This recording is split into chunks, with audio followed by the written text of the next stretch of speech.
consulta. Bueno, están todos los exámenes corregidos. Bien, ahora sí. Bueno, entonces decimos que el sistema nervioso, en este caso, va a estar compuesto por una red extensa y muy compleja que va a estar bien organizada, ¿no? De neuronas y células gliales. En este caso, me dice que estas células van a ser, va a ser un agrupamiento de células de millones de células que van a estar, en este caso, compuestas por estos dos tipos de células. O sea, porque uno por ahí capaz que piensa en el sistema nervioso y piensa nada más que en las neuronas, ¿no? Como células principales del sistema nervioso. Pero vamos a ver que todos los órganos, en este caso, o todos los compuestos del tejido nervioso, van a tener dos tipos de células, las neuronas y unas células que se llaman de soporte, que van a ser las células gliales. Me dice en este caso, los órganos o las estructuras que van a componer el sistema nervioso, me dice, van a ser, en este caso, estructuras macroscópicas, ¿no? En este caso, de gran tamaño, o me dice de un tamaño ínfimo, como son los haces nerviosos, ¿no? Y tenemos lo que sería el encéfalo, ¿no? En la zona de lo que sería la bóveda craneal. Después vamos a ver cuáles son los diferentes órganos que se encuentran dentro del que comprenden el encéfalo. Los nervios craneales, que van a ser aquellos nervios que me van a comandar todas las funciones de los aparatos de los sentidos y me van a inervar toda la zona del cuello. Me dice, vamos a tener la médula espinal, que es la que va a estar ubicada dentro de todo lo que sería el orificio vertebral, ¿no? Vamos a tener los nervios raquídeos, que van a nacer, en este caso, de la médula espinal. Y vamos a tener los que vamos a conocer como ganglios, ¿no? En este caso que van a ser, vamos a ver que son acúmulos de somas neuronales, ¿no? Que no son los mismos, no, en este caso tenemos que hacer la diferenciación que no van a ser los mismos ganglios que por ahí vamos a ver en el sistema, en este caso linfático, porque también vamos a ver otros tipos de ganglios. Vamos a tener los plexos entéricos.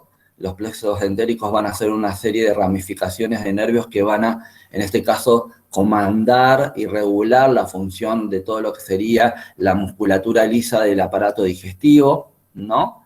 Y vamos a tener en lo que sería la periferia de todo el cuerpo, acuérdense que nuestro cuerpo va a estar inervado periféricamente por lo que son los receptores sensoriales. Bien, me dice en este caso que el encéfalo se encuentra en el cráneo con casi 100.000 millones de neuronas, tiene 12 pares craneales, en este caso tanto del lado derecho como del lado izquierdo, que van a ir numerados del 1 al 12, que después lo vamos a ir viendo, ¿no? Y vamos a ver que, en este caso, qué zona me inerva y cuál es en este caso, el, la función que me está regulando, ¿no? Y me dice que nacen en la base del encéfalo. Tenemos también los que son los nervios, ¿no? Que en este caso los nervios van a ser un haz que va a estar formado por un conjunto de neuronas, ¿no? Y me dice que va a contener cientos de miles de axones, va a tener tejido conectivo y va a haber en su alrededor vasos sanguíneos. Vamos a tener la médula espinal como parte constitutiva, como dijimos que recién, que se va a conectar al encéfalo por intermedio del agujero occipital y me dice va a estar rodeado por los huesos de la columna vertebral. Y vamos a ver también que de esta médula espinal van a, en este caso, emerger o van a nacer, en este caso, ¿no? 31 pares de nervios raquídeos, ¿no? Que también van a distribuirse en la parte derecha y en la parte izquierda del cuerpo. Los ganglios, en este caso los ganglios nerviosos, que van a estar también a la salida de esta médula espinal, por fuera de lo que sería la columna vertebral, ¿no? Me dice, y se van a relacionar tanto con los nervios craneales como con los nervios raquídeos, ¿no? Vamos a tener los plexos entéricos, como dijimos anteriormente también, en relación al aparato digestivo, y los receptores sensoriales, que en este caso van a ser las dendritas de estas neuronas, que van a tener una función sensorial, ¿no? Registrar sensaciones, ¿no? Y que van a vigilar el cambio del medio. Cuando habla del cambio del medio, me está hablando del cambio del medio interno, ¿no? Va a detectar cambios no solamente de la relación que va a haber entre el cuerpo y el medio externo, ¿no? O su entorno, como lo quieran llamar, y los cambios que puede haber netamente dentro del medio interno. Entonces tenemos que el sistema nervioso va a estar compuesto por lo que sería el sistema nervioso central y el sistema nervioso periférico, ¿no? El sistema nervioso central se va a componer por diferentes órganos, que va a ser el encéfalo, y dentro del encéfalo vamos a tener el tronco encefálico, el cerebelo, el diencéfalo, que vamos a ver que son unas estructuras muy pequeñas que van a estar distribuidas en la base, en este caso, del cerebro, ¿no? Y vamos a tener el cerebro, ¿no? Van a ser 4 estructuras que van a estar componiendo el encéfalo. Después vamos a tener la médula espinal, que dijimos que va a ir por todo el conducto raquídeo, ¿no? Y en el sistema periférico se va a dividir, en este caso, en sistema nervioso somático, que vamos a ver que va a ser aquella parte del sistema nervioso que en donde van a estar regulados en este caso, por la voluntad, ¿no? Y me dice el sistema nervioso autónomo, que se llama autónomo porque en este caso no es voluntario, se maneja a partir de cambios dentro del medio interno, ¿no? Que en este caso se va a dividir en una rama simpática y una rama parasimpática. La rama simpática, en este caso, me va a inervar muchos órganos diferentes en los cuales va a hacer de que funcionen y que, vamos a decir, no solamente funcione, sino que acelere, en este caso, su ritmicidad, ¿no? En este caso. Y el parasimpático me va a inhibir la función de ese órgano que el sistema simpático agarró y me estimuló. Supongamos, el sistema simpático agarra y me comanda el funcionamiento, supongamos, de la estructura cardíaca, hace que el corazón esté funcionando y que también, a su vez, en el caso que sea necesario, acelere, en este caso, su ritmo cardíaco. Y el parasimpático lo que hace es lo inhibe, agarra y lo disminuye la funcionabilidad de ese en este caso, órgano.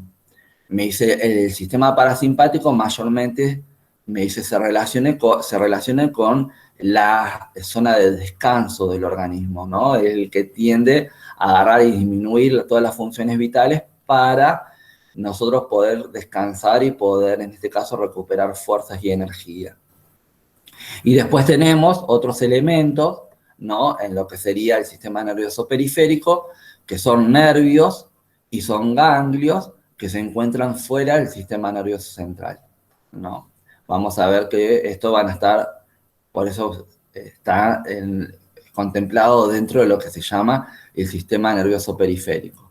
Bueno, acá vemos en esta imagen, ¿no? Parte de lo que sería el encéfalo, ¿no? Con todas sus estructuras orgánicas, y lo que sería la médula espinal. Recordemos que el encéfalo va a estar dentro de la bóveda craneana y, en este caso, la médula espinal va a estar dentro de lo que sería el conducto medular, ¿no? Que va a estar dentro de todo lo que sería la columna vertebral. A partir de ellos van a nacer los nervios espinales, ¿no? Los nervios espinales, y en la zona de la base del cráneo, los nervios craneales, que van a ser 12 nada más. En el caso de lo que sería la médula espinal y los nervios, en este caso espinales, van a ser 31 pares. que después los vamos a ir viendo. Vamos a ver la generalidad, no es que vamos a ver cada uno de ellos, sino que vamos a ver qué zona, en este caso, nos está inervando para poder entender, en este caso, qué es lo que sucedería con algún sujeto o con algún paciente que en este caso pueda llegar a tener algún tipo de complicación nerviosa en alguno de estos pares espinales, ¿no? Bien, en esta imagen vemos lo que serían los ganglios, ¿no? En este caso los ganglios nerviosos, ¿no? Los ganglios linfáticos, acuérdense que de eso tenemos que hacer una diferencia, ¿no? Que son acúmulos de cuerpos somáticos, en este caso, o acúmulos de somas, de neuronas, ¿no? Y después tenemos lo que era el plexo entérico, que dijimos que va a ser el que me va a inervar todos los órganos del aparato digestivo, porque van a ser los que me van a regular el movimiento de la capa muscular, de la musculatura lisa del aparato digestivo, cuando veamos aparato digestivo, porque lo que va a generar son los movimientos, en este caso, peristálticos, ¿no?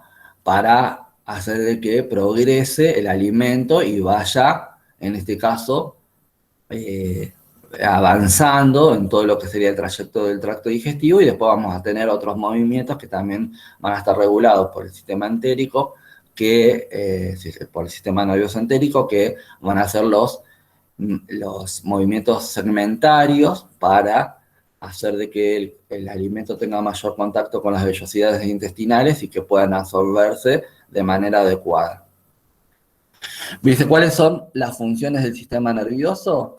Vamos a tener tres funciones: sensorial, de integración y motora, ¿no? Me dice la sensorial, ya la palabra me lo dice. Me dicen que detectan estímulos internos o externos, esto que me dice, yo voy a tener toda una inervación alrededor de todo mi cuerpo, ¿no? Esa inervación vamos a ver que va a ser o muy superficial o va a estar en forma profunda, porque lo que tiene que hacer es captar, en este caso, estos cambios que pueda haber entre el medio interno y el medio externo, o dentro del medio interno. Cuando hablamos del medio interno, acuérdense que estamos hablando de todo lo que pasa dentro del cuerpo, ¿no?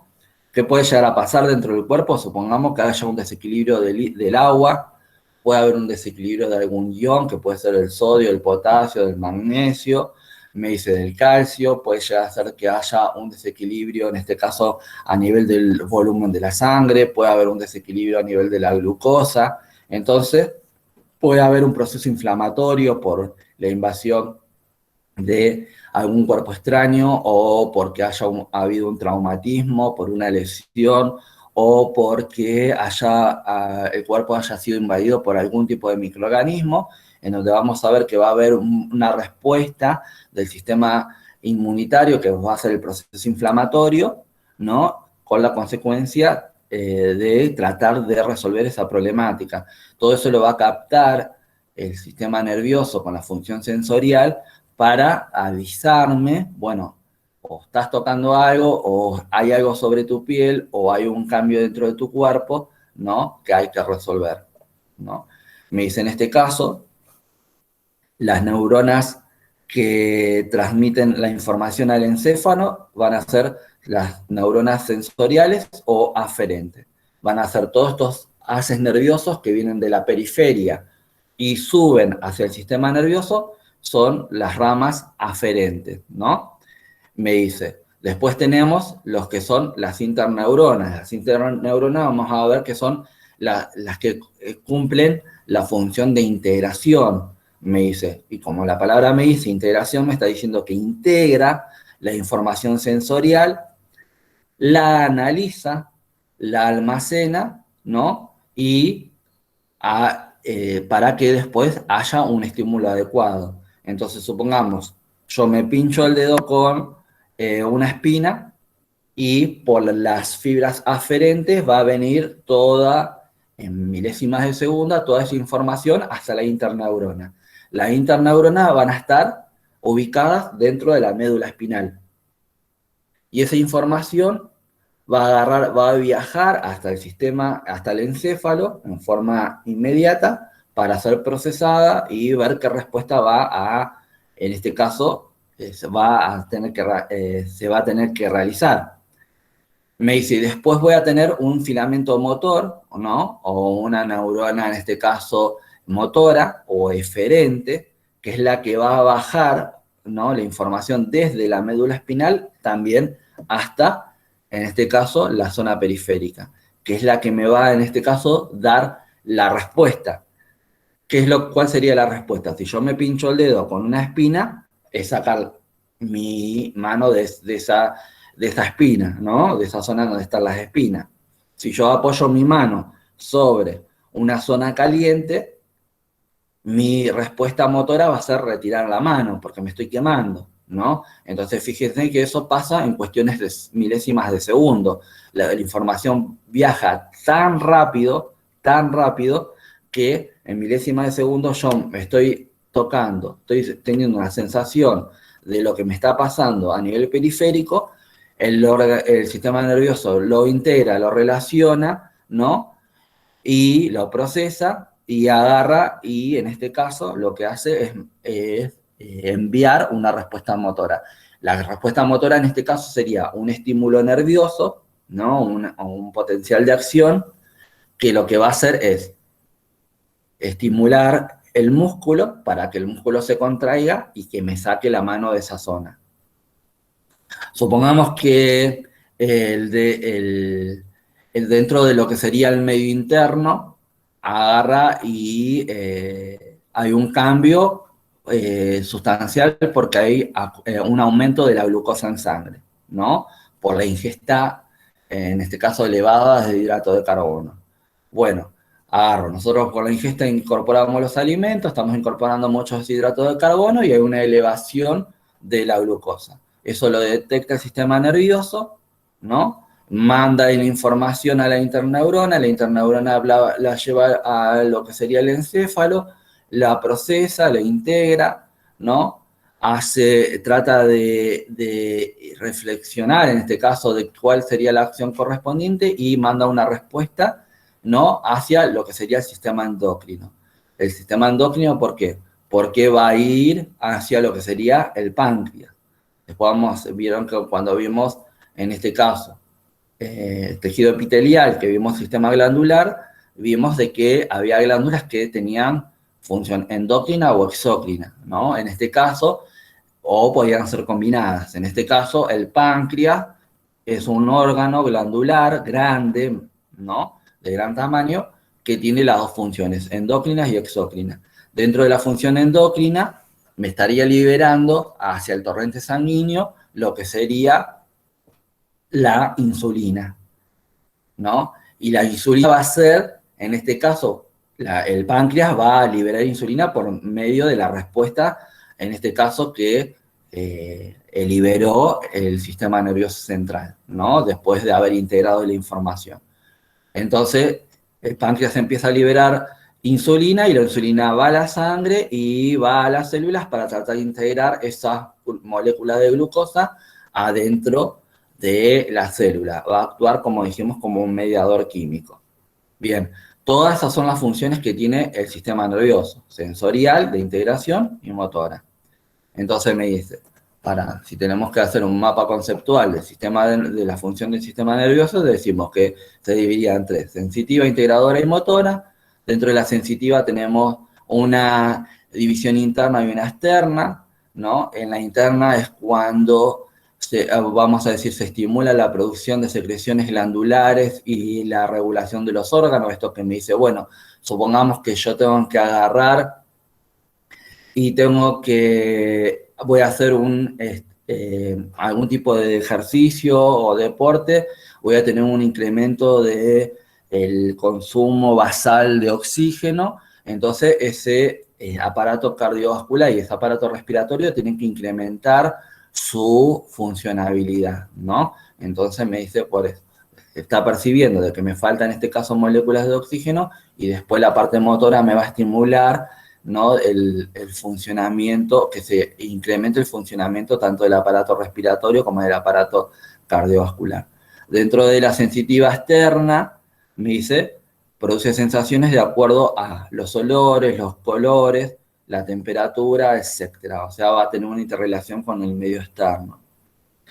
En la parte integradora, en la función integradora, se analiza la información recibida y se toman decisiones que afectan la conducta, como por ejemplo, un peligro lejano, ¿no? Y en la parte motora, en la función motora, dice, produce las contracciones musculares para el movimiento. O sea, para el movimiento o para la acción que en este caso tenga que cumplir. Ya dijimos que puede ser la regulación de la función, del funcionamiento de algún órgano o de alguna glándula, ¿no? Para, en este caso, liberar alguna hormona, ¿no? O alguna enzima que sea necesaria para el funcionamiento orgánico. Entonces me dice, dentro de lo que sería el tejido que va, en este caso las células que va a componer este tejido, que es el tejido nervioso, dijimos que teníamos dos tipos de células principales, ¿no? Las neuronas por un lado y las células gliales, ¿no? Me dice, en este caso las neuronas, me dice, se encargan de muchas funciones como las sensaciones, el pensamiento, los recuerdos, la actividad muscular controlada y la regulación de la secreción glandular, ¿no? Todos van a ser todas diferentes funciones que va a desempeñar en diferentes partes de mi cuerpo, ¿no? Y las células gliales, me dice, brindan sostén, nutrición y protección a la neurona. Nosotros vamos a ver que me dice la descripción de las células gliales, me dice, van a acompañar a la neurona en la formación del tejido nervioso, ¿no? En la totalidad de lo que sería la estructura nerviosa, ¿no? Y me dice, en este caso, la neurona específicamente tiene, ustedes van a leer que me dice que tiene una barrera hematopoyética. ¿Qué significa eso? De que no tiene contacto con la sangre, pero de alguna manera se tienen que nutrir, de alguna manera se tienen que, en este caso, oxigenar. Me dice, estas funciones, vamos a decir, las satisface, ¿no? A partir de las células gliales, que las células gliales sí tienen contacto, en este caso, con la sangre, ¿no? Y me dice, toman los nutrientes, toman las moléculas de oxígeno y las pasa, en este caso, hacia lo que sería la célula neuronal. Bien, me dice que las células gliales, entonces, brindan sostén, nutrición y protección a la neurona y mantienen la homeostasis del líquido intersticial que va a bañar las neuronas. Entonces me dice, cuando hablemos de neurona, me dice, vamos a decir que la neurona posee una propiedad de excitabilidad eléctrica, ¿no? ¿Qué significa esto? De que me dice, tiene la capacidad de transmitir un impulso nervioso y tener una cierta reacción, ¿no? Me dice, va a poseer, en cuanto a su estructura, si yo tengo que, en este caso, describir cómo es la célula nerviosa, me dice, va a constar de tres partes. Lo que se llama el cuerpo celular, lo que serían las dendritas y lo que sería el axón, ¿no?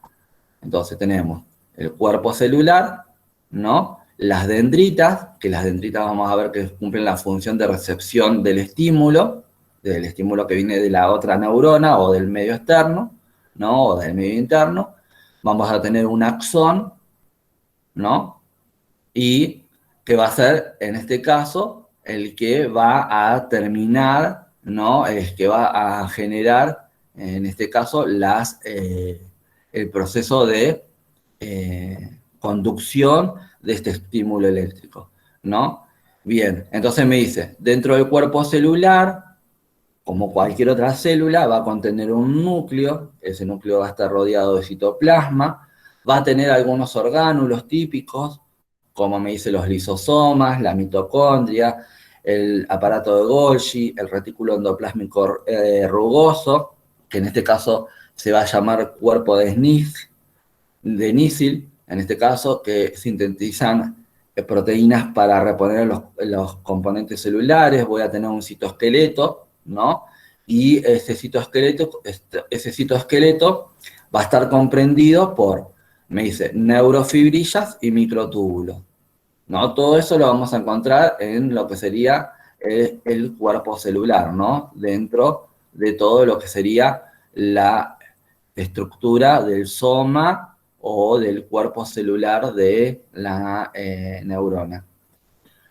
Después vamos a tener las dendritas, que las dendritas serán estas, ¿no? Todas estas ramificaciones que están acá, que ustedes la van a leer ahí, que también se las puede llamar el árbol de la neurona, ¿no? Me dice, son porciones que reciben los impulsos nerviosos, son cortas, son abusadas, o sea que son así como, vamos a decirlo, estiradas, son muy ramificadas. Me dice, no tienen mielina, o sea, no son no mielinizadas. La capa de mielina va a ser ese recubrimiento lipídico que va a tener a partir de los oligodendrocitos, ¿no? Van a estar nada más que en lo que sería, en este caso, el axón. Esta sería la capa de mielina, cosa que las dendritas no lo tienen, ¿no? Y me dice, en este caso, que su citoplasma también va a contener, en este caso, retículo endoplásmico rugoso, mitocondrias y otros orgánulos. Y después vamos a tener lo que es el axón, ¿no? Que en este caso el axón dijimos que era como esta colita que tiene, vamos a decir, la célula nerviosa. Me dice, el axón lo que hace es transmitir el impulso nervioso a otras neuronas, o a las fibras musculares, o a las células glandulares, porque justo termina ahí el haz nervioso, ¿no? Y me dice que en este caso va a ser una prolongación cilíndrica, delgada y larga, y que también va, en este caso, de lo que sería el cuerpo de la célula, ¿no? Me dice, y contiene mitocondrias, microtúbulos y neurofibrillas también. Bueno, entonces este era el esquema de las diferentes partes de la neurona. Soma o cuerpo, dendritas y axón, ¿no? Y después vuelve nuevamente, en este caso, todo el mismo componente de la otra neurona que van unidas me va a formar un filamento nervioso. Me dice en este caso, las neuronas se van a clasificar por el número de prolongaciones, ¿no? Que van a surgir a partir de su cuerpo celular. Yo voy a tener un solo cuerpo celular y me dice, puedo tener un solo axón, o ese axón puede estar en este caso ramificado, ¿no? Me dice, vamos a tener las multipolares, que me dice que las células nerviosas multipolares, o en este caso, las neuronas multipolares, van a variar las dendritas y va a tener un axón. Lo podemos encontrar en el encéfalo o en la médula espinal, me dice. Tenemos en este caso las multipolares, ¿ven? Me dice, tenemos varias dendritas, ¿no? Y el axón, con varias terminaciones. Después tenemos las bipolares, ¿no? Que tenemos una dendrita principal y un axón. Y la encontramos en la retina, en el oído interno o en el área olfatoria del cerebro, ¿no? Acá tenemos la bipolar, fíjense que tiene un solo cuerpo, ¿no? Y en este caso tenemos como dos axones. Y después tenemos las unipolares, que me dice son las sensoriales. Las unipolares me dice, voy a tener un solo cuerpo y voy a tener un solo axón que va a estar bifurcado, ¿no? Que se puede ramificar. Bien, entonces tenemos que dentro de la clasificación, según la estructura de las células nerviosas, tenemos las unipolares, las bipolares y las multipolares, ¿no? Bien. Con respecto a las células gliales, ¿no? Me dice que las células gliales van a componer, en este caso, la mitad del volumen del sistema nervioso central. O sea, fíjense en que cuando uno ve toda la estructura, cualquiera de las estructuras nerviosas, piensa, todo esto es neurona. No, son neuronas junto con células gliales. Me dice, las células gliales son más pequeñas, o sea, son de menor tamaño que las neuronas, pero que la quintuplican, ¿no? O más en número a las neuronas, ¿no? Porque me dice, hay de 5 a 50 veces más células gliales que neuronas. O sea, la mayoría de las células que forman la estructura, me dice, van a ser células gliales. Me dice, la característica que tiene la célula glial es que no genera, en este caso, la propagación del potencial de acción. Me dice, o sea, esa descarga eléctrica que nosotros después vamos a agarrar y la vamos a conocer como la sinapsis eléctrica, me dice, lo realiza nada más que la neurona. La célula glial no tiene esta particularidad, no tiene esta característica. Me dice, no propagan el potencial de acción. Me dice, sí se van a dividir y sí se van a multiplicar, sí va a haber una división celular. Me dice, en el caso de la neurona no tiene división celular. Me dice, la neurona cuando se desgasta o muere no se reemplaza. En cambio, las células gliales sí. Las células gliales se pueden dividir y se pueden reemplazar, ¿no? De hecho, vamos a ver de que cuando hay una muerte celular neuronal, dice que va a ser reemplazada por la división de células gliales, ¿no? Y me dice, suelen dividirse en el sistema nervioso maduro, ¿no? En este caso, se multiplican y se propagan para llenar espacios que ocupaban antes las neuronas, que por ahí en este caso murieron o dejaron de funcionar, en este caso, y me dice vamos a tener 4 tipos de células gliales, o sea, van a ser con diferentes estructuras y diferentes funciones. Tenemos los astrocitos, los oligodendrocitos, las células de la microglia y las células ependimarias. Por ahí ustedes van a escuchar o van a leer células de la macroglia o células de la microglia. Las células de la macroglia serían en este caso los oligodendrocitos, ¿no? O algunos astrocitos, ¿no?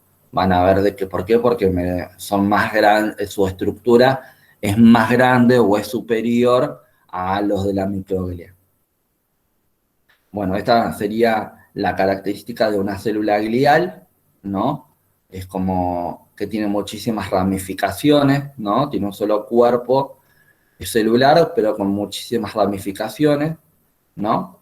Y bueno, y acá vemos eh, algunas células gliales, como en este caso tenemos el astrocito, ¿no? Y el oligodendrocito, que el oligodendrocito lo que va a hacer es, me dice, me va a ir protegiendo todo el axón de lo que sería la neurona para, en este caso, hace formar toda la capa de mielina para que cuando pase, en este caso, el potencial de acción no se disperse hacia todos los lados, sino que siga un único camino, vamos a decir, ¿no? Bien, en este caso, en este esquema vemos mejor, ¿no? Me dice, tenemos el oligodendrocito, ¿no? Tenemos las células de la microglia, vamos a tener el astrocito y la célula del ependidimo, ¿no? Que en este caso me dice va a estar, en este caso, ocupando el medio externo de todo lo que sería la estructura nerviosa. Todos estos, en su conjunto, me forman lo que sería el tejido nervioso, no solamente la célula, la neurona. Me dice, la neurona tiene un proceso de mielinización, que era este que vimos recién en el axón, ¿no? Me dice, la mayoría de las neuronas están rodeadas por una cubierta de lípidos y proteínas, ¿no? O es un esfingolípido. Me dice que va a estar dispuesto en varias capas, lo que me va a formar la capa de mielina, ¿no? O sea, el oligodendrocito va a tener estas prolongaciones, ¿no? Como pseudópodos, como lo quieran llamar, y lo que va a ir haciendo es va a ir rodeando, en este caso, el axón de la neurona para protegerlo, ¿no? Me dice.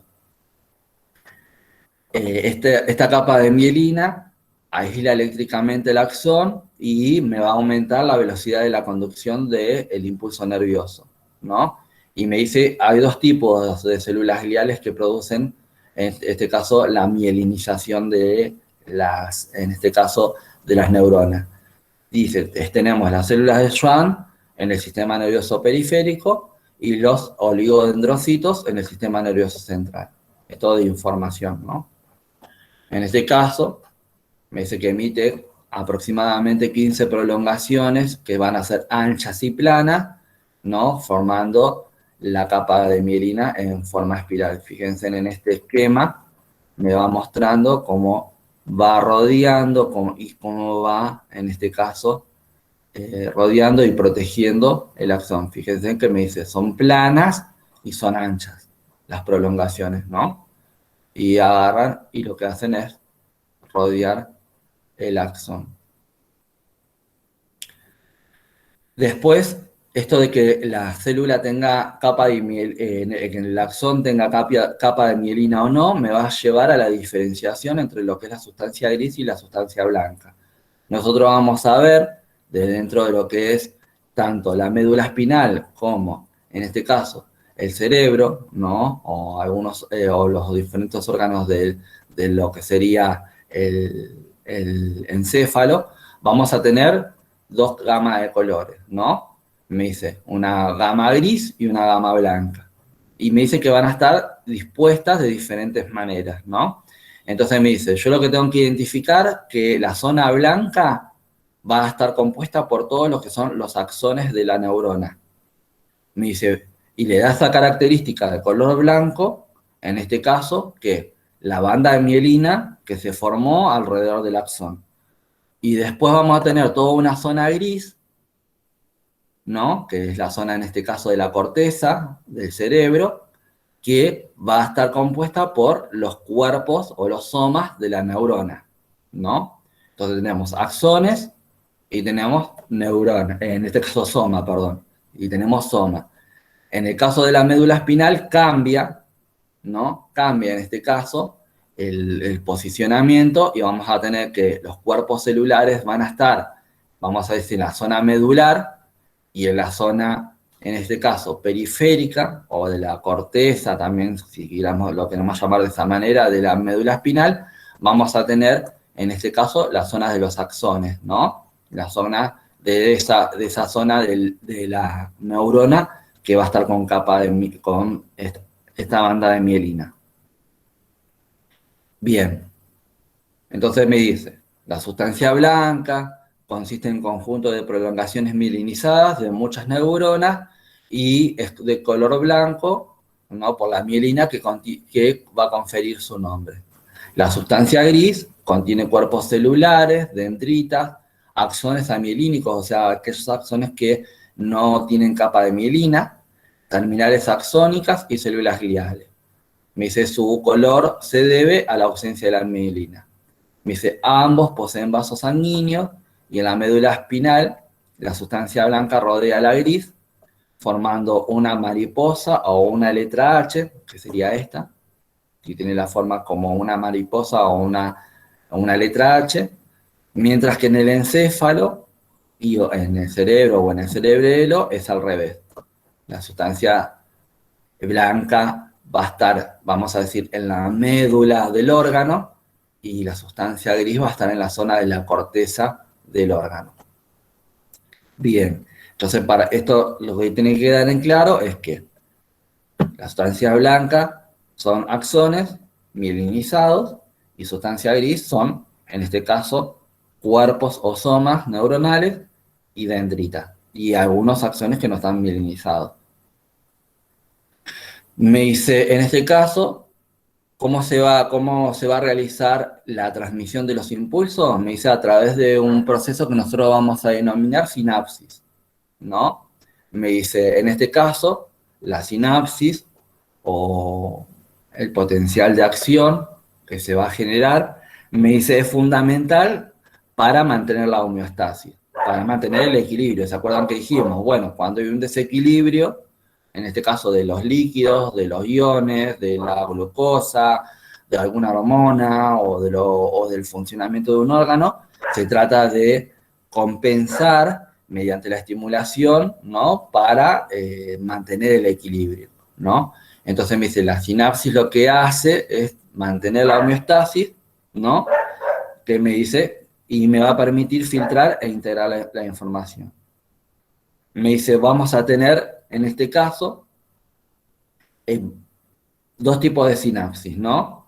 La sinapsis química y la sinapsis, en este caso, eléctrica, ¿no?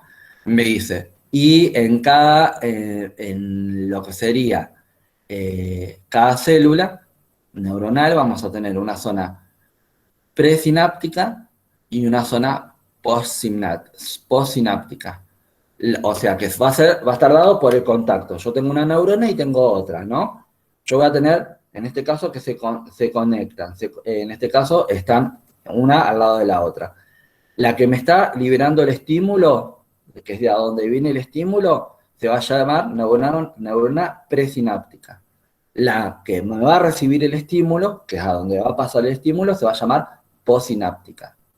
Me dice, en este caso, me dice, yo voy a tener que una diferencia, que en la sinapsis eléctrica voy a ver que va a haber túneles, vamos a decir, conectores entre las dos células, que por ahí va a ser por donde va a viajar, en este caso, el estímulo nervioso. A ver, que lo tenemos acá, en esta imagen. ¿Ven? Tenemos la neurona presináptica y la neurona postsináptica. Me dice, en la sinapsis eléctrica viene el estímulo eléctrico, me dice, y pasa directamente en forma rápida por estos conectores que va a haber entre las dos células. Entonces, va a haber una dispersión rápida del impulso eléctrico y va a pasar de una célula a la otra, de una neurona a la otra, y se va a formar lo que es la sinapsis, en este caso eléctrica. En la sinapsis química, yo voy a tener una neurona presináptica y una neurona postsináptica, pero voy a tener una hendidura o un espacio, en este caso, sináptico, ¿no? En donde me dice, por acá va a haber líquido. Entonces me dice, para que se transmita el impulso nervioso de una neurona a la otra, voy a tener que tener neurotransmisores. Los neurotransmisores, me dice, van a ser sustancias que lo que van a hacer, me van a transportar esa descarga de un lado al otro, de una célula a la otra. Me dice, este proceso de lo que sería la sinapsis química es más lento que la transmisión de la sinapsis eléctrica, ¿no? ¿Por qué? Porque esta era más rápida, porque las células estaban unidas, porque había, vamos a decir, un puente o un túnel que hacía que la descarga eléctrica pasara rápidamente, y en cambio acá tienen que esperar el neurotransmisor, que también igual va a ser rápido, no es que va a tardar mucho, pero es más lento que la eléctrica, en donde el neurotransmisor va a ser el encargado de transmitir los impulsos hacia los receptores de la membrana de la célula postsináptica para poder ser incluidos dentro de su cuerpo, vamos a decir, o de su estructura. Bien, me dice en este caso, voy a tener que esos contactos entre célula y célula puede ser lo que son una azodendrítica, ¿no? O sea que va a haber una conexión entre un axón y una dendrita. Me dice, va a ser lo que se denomina axosomática, que me dice, va a haber el contacto del axón de una célula con el cuerpo de otra célula, o pueden ser axónicas, que va a ser que en este caso, están tocándose un axón con otro axón, ¿no? O sea, ¿por qué? Porque ustedes van a ver todo este entramado y dice, ¿cómo se conectan acá? ¿Cómo sería la transmisión del impulso nervioso? Entonces me dice, mayormente puede ser que haya el axón de una neurona que toque, en este caso, el cuerpo de la otra neurona, o puede ser que el axón se conecte con la dendrita, o que un axón toque otro axón, ¿no? Y de esa manera se va a generar lo que sería el impulso nervioso. Bien. Eh, Me dice que en la sinapsis eléctrica, me dice las corrientes iónicas, cuando habla de corrientes iónicas, me dice, habla de los iones, ¿no? Los iones que mayormente encontramos dentro de la célula, como son el sodio y el potasio. Me dice, se propagan en forma directa entre células que van a estar una al lado de la otra, por eso me dice entre células adyacentes. Me dice mediante las uniones de abertura o nexo, que eran estos, uniones de abertura o nexos, que son estos puentecitos o estos túneles que va a haber para unir las dos células. Me dice, poseen proteínas tubulares, que se van a denominar conexones, que forman túneles que conectan el citosol de dos células. ¿Cuál es la ventaja de que haya estos conexones? Me dice, va a haber una comunicación más rápida que en la sinapsis química, ¿no? A través de la unión de abertura.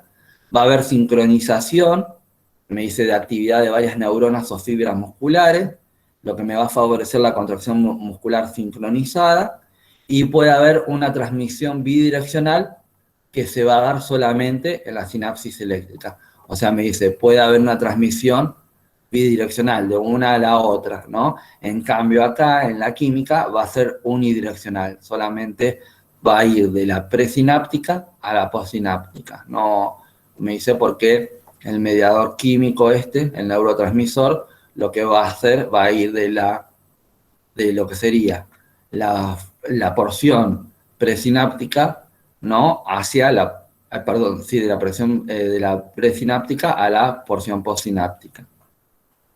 Y no va a tener la posibilidad de volver el estímulo. Bien.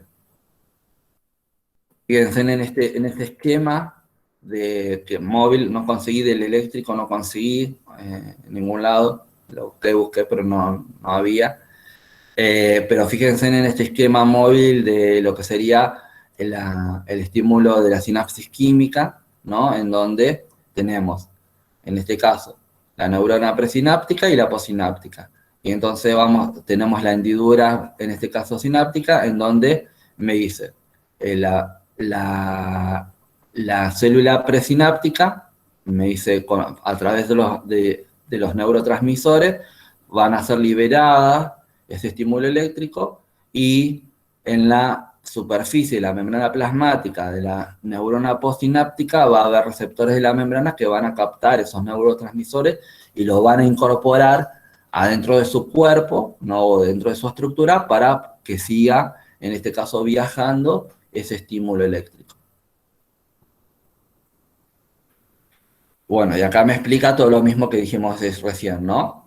Que dice, las neuronas presinápticas y postsinápticas están ubicadas con una proximidad estrecha, no hay contacto físico entre sus dos membranas plasmáticas, están separadas por la hendidura sináptica, que va a estar llena de líquido intersticial. La neurona presináptica libera neurotransmisores que difunden en la hendidura sináptica y actúa en receptores de la membrana plasmática de la neurona postsináptica, ¿no? En donde me va a generar un potencial postsináptico, y la neurona postsináptica recibe este mensajero químico y genera el impulso nervioso, y que es más lenta que la eléctrica, y es unidireccional, todo lo que dijimos anteriormente. Bueno, este es otro esquema también diferente sobre paso de estímulo eléctrico en una sinapsis química, ¿no? Bien, a otro esquema, ¿no? Donde también me muestra, ¿no? Todos los neurotransmisores que van captando el estímulo y va a hacer pasar por la hendidura sináptica hacia la otra célula. Y me habla sobre los neurotransmisores, ¿no? Me dice, ¿qué son los neurotransmisores? Son sustancias que se unen con sus receptores y producen rápidamente la apertura o el cierre de los canales iónicos membranosos, mientras que otros actúan lentamente. Me dice, este proceso se puede dar como resultado de la inhibición o excitación de las neuronas postsinápticas, y me dice, muchos neurotransmisores son hormonas que las células endocrinas liberan al torrente sanguíneo. Y me dice, ¿cuáles serían los efectos de los neurotransmisores? Esto para que lo sepan, nada más, no para que lo estudien, sino lo único que tienen que saber es que hay neurotransmisores que me van a ayudar al pase, en este caso, de la actividad, en este caso eléctrica o el potencial de acción de una neurona a la otra, de la neurona presináptica a la postsináptica. Me dice, ¿cuáles son los efectos de los neurotransmisores? La estimulación o inhibición de la síntesis del neurotransmisor, el bloqueo o la intensificación de la liberación del neurotransmisor, la estimulación o inhibición del retiro del neurotransmisor, o el bloqueo o activación del sitio receptor. Me dice, los neurotransmisores, me dice, pueden actuar como agonista o como antagonista.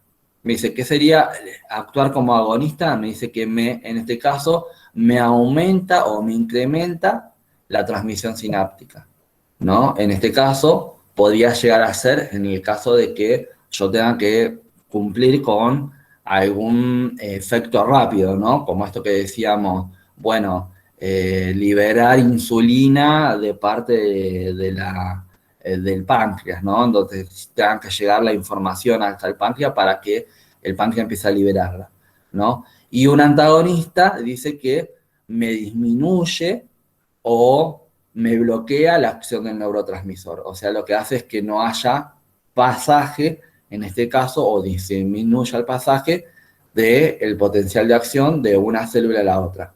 Esto de agonista y antagonista lo van a ver también el año que viene cuando estudien farmacología y vean de que también dentro de los fármacos vamos a tener fármacos agonistas y fármacos antagonistas, que van a ser los que van a exacerbar, en este caso, la función de otro fármaco o de alguna función fisiológica, o los antagonistas que los que va a hacer, me lo van a reducir. Es como sería como es similar a la función del sistema simpático y parasimpático. Bien.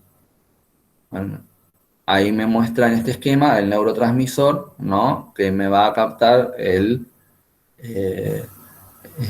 potencial de acción y lo va a pasar de lo que sería la célula presináptica a la postsináptica.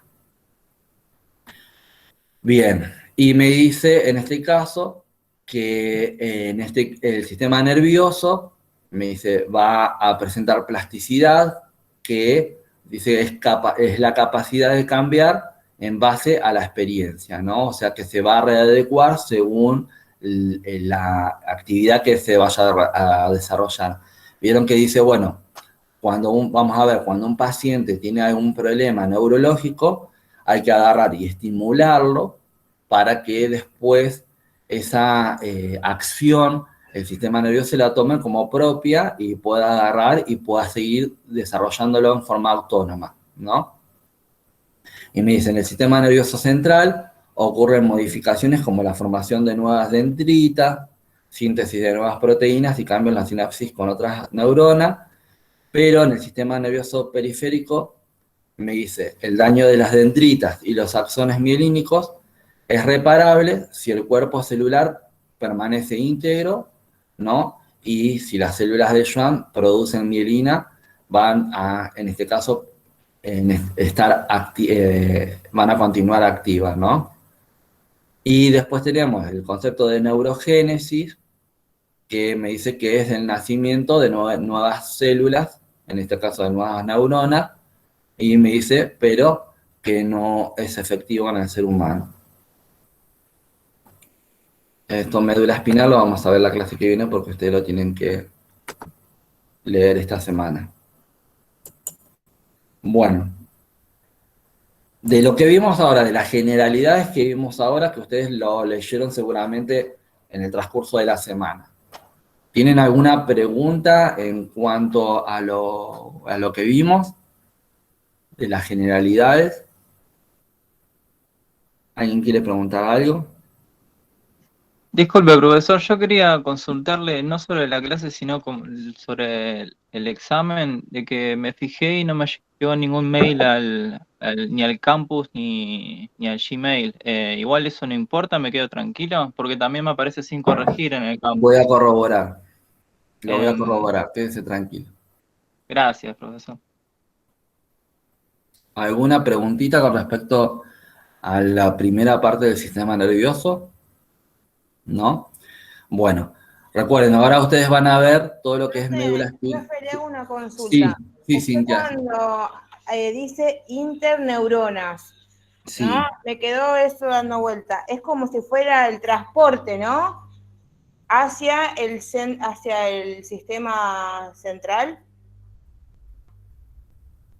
Claro, vos tenés lo que sería el filamento aferente, que es el que va de la periferia a la médula espinal, ¿no?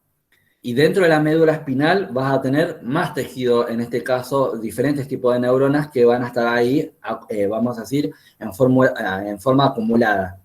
A eso se lo denominan interneuronas, que van a ser ramificaciones más cortas y que van a ser integradoras, que lo que van a hacer es agarrar, integrar esa sensación que viene de la periferia hasta la médula espinal y transmitirla a lo que sería el encéfalo, para que se procese la información, lo interprete, qué es lo que está pasando y ver cuál es la respuesta que tiene que liberar. Claro, hace como un efecto de transporte, como que hace De comunicación, vamos de a decir. comunicación, sí, De sí. comunicación, sí, de transporte también, sabía lo que vos decís, porque lo que hace es agarrar y llevar la información. Pero en este caso, me dice, la conecta y la integra. ¿Me entendés? Y después teníamos la rama eferente, ¿no? Que es la que sale, vamos a decir, de lo que es la médula espinal hacia afuera, que es lo que me está liberando la respuesta. Esto que si tengo que sacar, contraer el músculo o tengo que liberar alguna hormona y se me está estimulando alguna glándula o se estimuló el funcionamiento de algún aparato o sistema. ¿Mm? Listo, y otra consulta. Con respecto Sí. a la materia gris, tenemos de la columna, tenemos digamos, la famosa H, Sí. que serían los axones. Claro, serían, en este, no, No, la sería materia el gris, cuerpo, el soma. claro, sería el soma o el cuerpo y las dendritas y algunos axones que no están mielinizados. Y la parte blanca Que estaríamos serían los hablando de los axones axones que están mielinizados. finalizados. Exacto. Y en la parte, digamos, cerebral es al revés. Es al revés.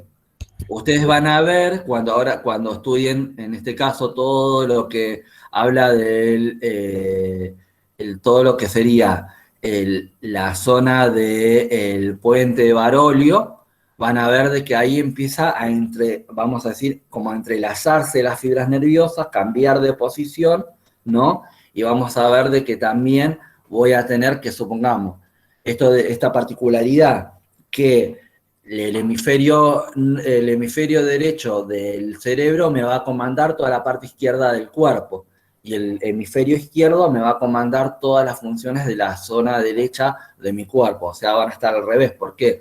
Porque en la zona en este caso, de la médula, va a agarrar y se van a entrelazar las fibras nerviosas.